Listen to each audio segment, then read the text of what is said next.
Hello everyone, and welcome back to the Fairfax Memorial Park here in Fairfax, Virginia, just a few miles outside of our nation's capital. This is my second video from this large and well-manicured cemetery. Last week I visited the grave of Judge Robert Bork, the man who carried out Richard Nixon's Saturday night massacre during the Watergate scandal. Judge Bork was also nominated to a seat on the United States Supreme Court by President Ronald Reagan. But after a very contentious and divisive confirmation hearing, the Senate voted not to confirm him.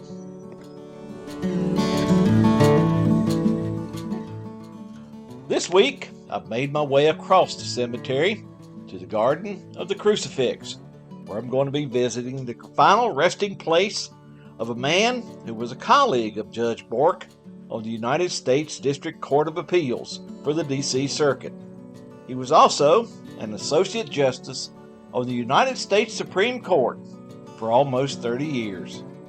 Here is the grave of Associate Justice Antonin Scalia. Antonin Gregory Scalia was born in Trenton, New Jersey on March 11, 1936.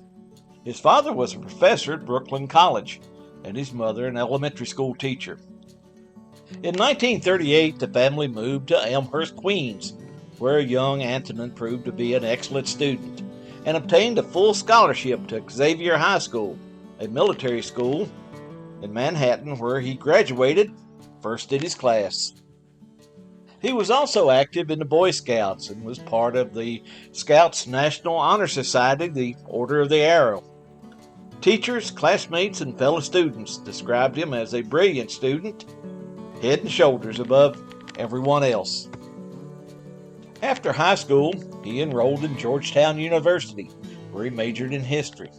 While at Georgetown, he mastered the art of debate and became a championship debater. This special talent would serve him well in the years to come. In 1957, he graduated from Georgetown as the class valedictorian with a bachelor's degree. From Georgetown, he went on to attend Harvard Law School. He graduated magna cum laude from Harvard in 1960.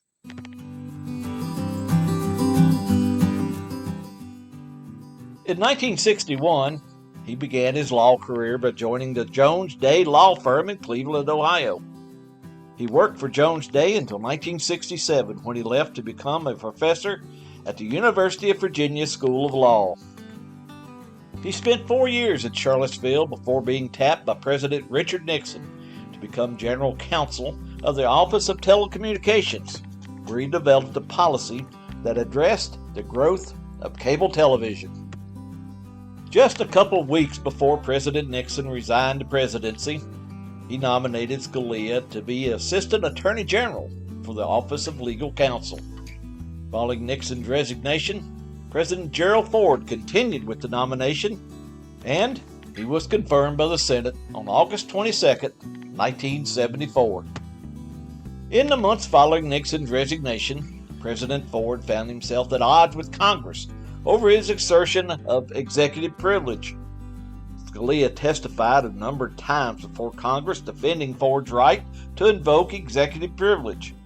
As a result, Scalia became one of President Ford's most trusted legal advisors. When President Ford lost his bid for re-election, Scalia returned to the classroom, where he worked as a professor at the University of Chicago Law School from 1977 until 1982.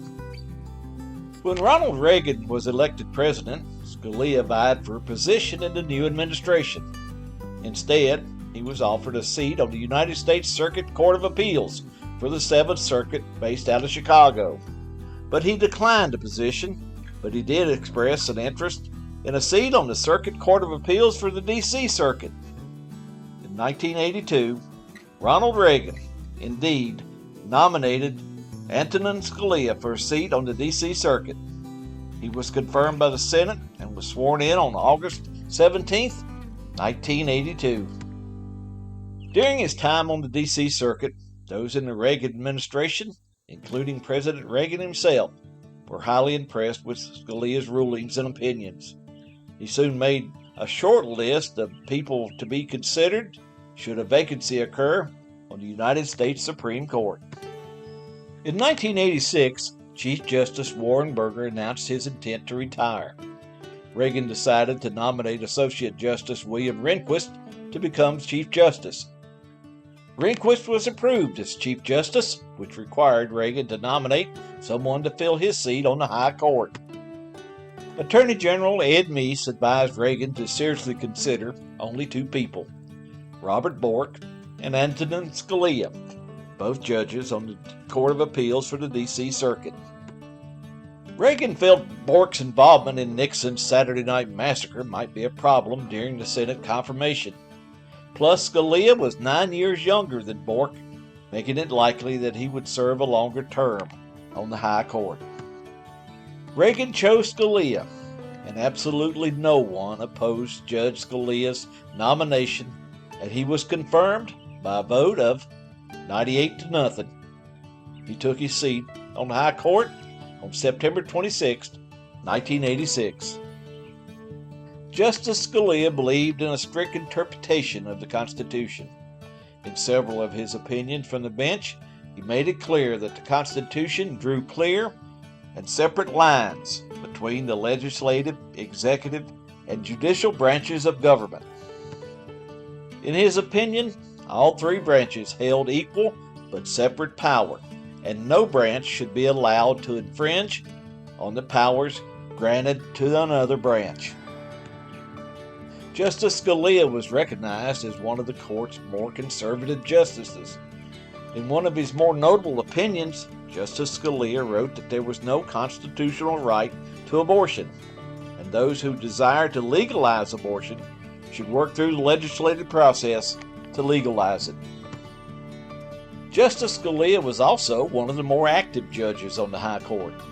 He asked more questions and was often involved in witty exchanges with lawyers appearing before the court.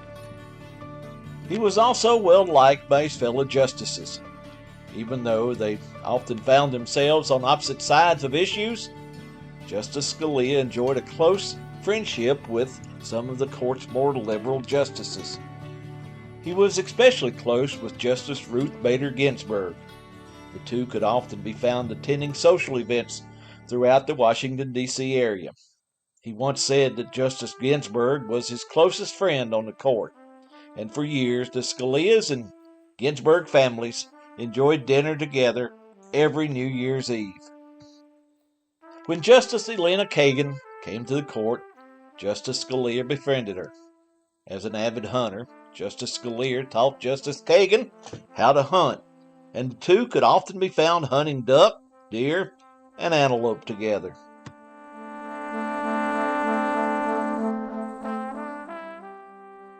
In February of 2016, Justice Scalia was on a hunting trip at the Cibolo Creek Ranch in Presidio County, Texas.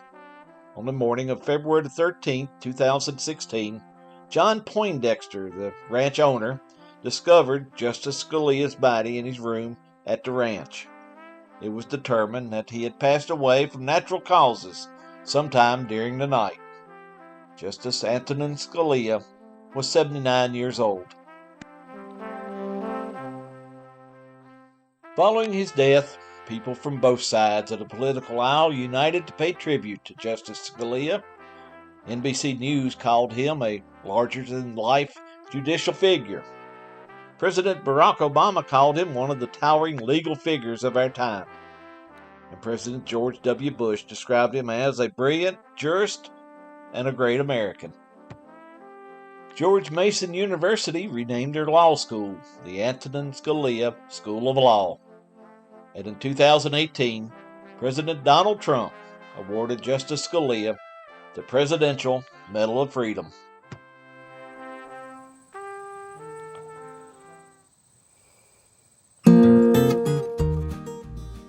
Well, this brings me to the end of my visit to the Fairfax Memorial Park, where I visited the graves of Judge Robert Bork and Justice Antonin Scalia. I still have a few more videos from here in Northern Virginia, so I hope you'll stick around for those. Until then, please remember, life is a wonderful journey. Be sure to take time and enjoy it. and I'll see you down the road. So long, everybody.